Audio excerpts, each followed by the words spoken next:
Welcome to Warhammer 40k's Space Marine 2.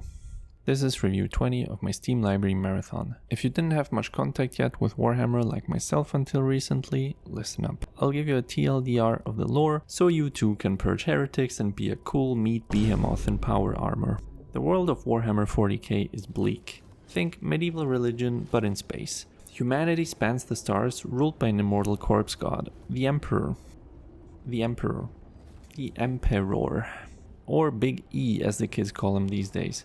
There's Zerg, space orcs, ancient killer robots, a dozen other horrors that want you dead, and of course our beloved, cue the title, Space Marines. Huge genetically and surgically engineered mountains of meat. They're 8 feet tall, built for war, and packed with enough spare organs to survive a black hole.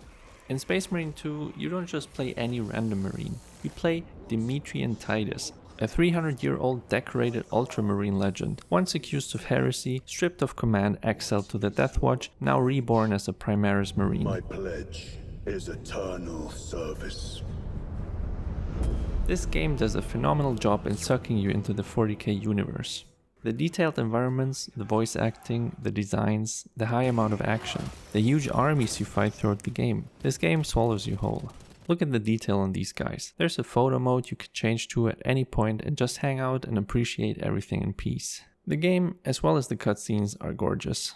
The odds are always against you, and I think the devs wanted you to feel that way. Gameplay feels incredibly smooth. There's a solid mix of weapons to experiment with, and the finishing moves are brutal and satisfying, at least until they start repeating. Stick with the same weapon too long and you'll be watching the same neck snap for the 50th time.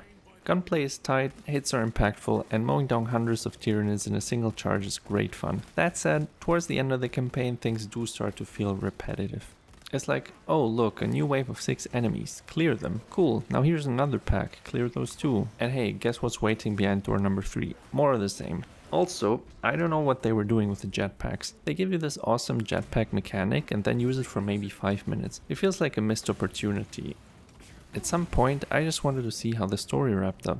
The combat became more of a chore than a highlight, just something I had to push through to get to the next cutscene. I also wish the enemy roster was more diverse. Seeing orcs or necrons would have been awesome, but I imagine that was a scope issue. And to be fair, 99% of what's here is polished, but polish doesn't make a 3 enemy loop feel fresh at hour 10. Now let's talk about Titus. Every scene with him, which is basically every scene, is perfect. In fact, all of the Space Marines exude GigaChat energy, except this guy maybe. This game is so cool and immersive, at one point I even started RP walking through the cathedral corridors cause it just felt too cool to sprint.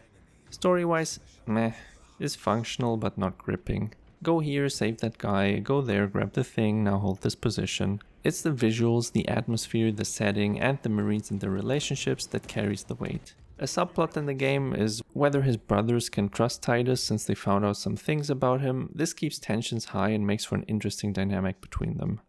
Also, good news for people with friends, this game can be played co-op.